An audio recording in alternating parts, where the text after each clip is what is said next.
It's because it was hot. You can have it both ways. No, you can't. Just admit, we are all secretly perverts.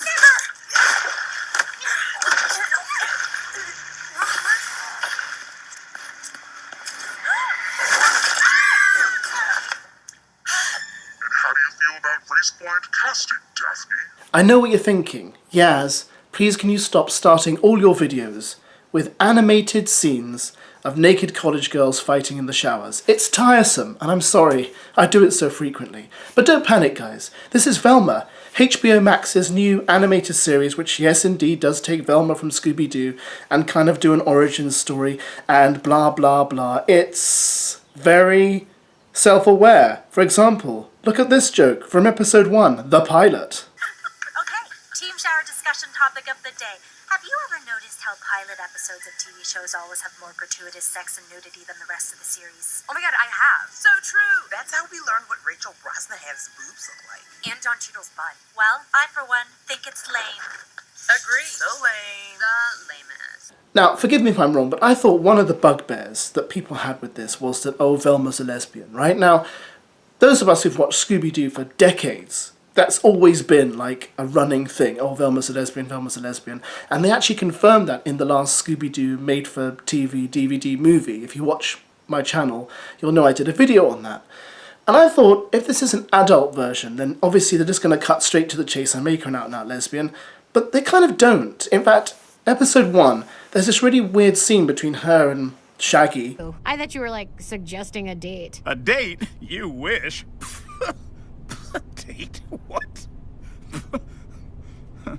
There was also some minor quibbles about the fact that Velma's skin colour seems to have changed. And in fact, you know, minorities are very well represented in this show, but that's neither here nor there, guys. The problem I had with this show is I just didn't laugh. That's my biggest issue. I don't understand what this is trying to do. The only hook a good show ever needs is good storytelling. It's almost as if a group of people got together and said, you know Scooby Doo, yeah? You know that Hanna-Barbera classic that we've been watching for the last 50 years? You know Scooby Doo, why don't we just take that, make it really rude, repackage it, and see if people will watch it? And that's exactly what they've done. Except there's no actual Scooby Doo in this, there's no dog.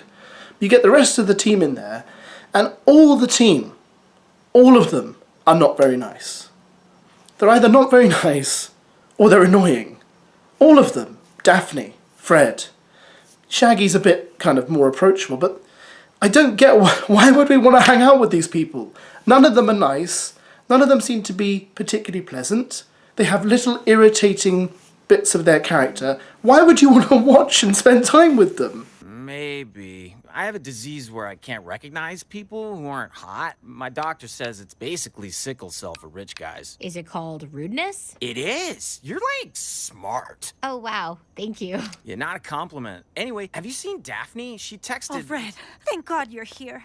Brenda's... Into me. Nah, I know. I'm caliente, as this one's people would say. No, Brenda's dead. What? No, she was my plan B if you ever got too clingy. What happened? But Brenda wasn't just a rare slut. She was a rare friend. In fact, she was such a rare friend, she made my previous so-called best friend look like a piece of crap. Norville? What the hell? You didn't answer my VMs, voicemails. And then my dad heard me call you the B word, so I lost my phone for 24 hours. But I had to find you because I still don't know if you listened to my VMs, voicemails, let alone responded. Did you? Yes, and I don't want to do our math homework together. Just email me your answers like always. Yes, of course. Though I left you some other VMs, voicemails. I know what VMs are. Get to the point. I already did. In my VMs. It seems like this show wants to be the Family Guy version of Scooby Doo. But there is a problem in that Scooby Doo itself is already a parody.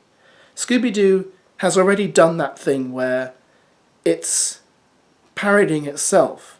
And if you watch the more modern episodes of Scooby Doo, they have all those really, really huge celebrity cameos in them, and everyone's in on the joke, a bit like The Muppet Show. It's one of, like that, you get what I'm saying. And my problem with this is that I wasn't really interested in the mystery, and I didn't find it particularly funny. So if you're stuck in that where I am, then you think, well, I don't see the reason to watch. It's just a lot of talking with kind of rude jokes thrown in, and a bit of cruelty. and you're kind of left with a kind of like, well, would I watch that again? I'm really not sure I would. Not now, Daft. Jeez. Then when, Fred? When? Anyway, maybe you loved it and everything I've said has made your blood boil with fury, in which case you can punch my face straight through your screen, and I'm sure I'll receive it right here on the chin. Let me know what you thought of it. I obviously don't have access fully to HBO Max in the UK, so I can't watch the entire season, but just episode 1, and it was so-so, and I think that's what everyone was expecting.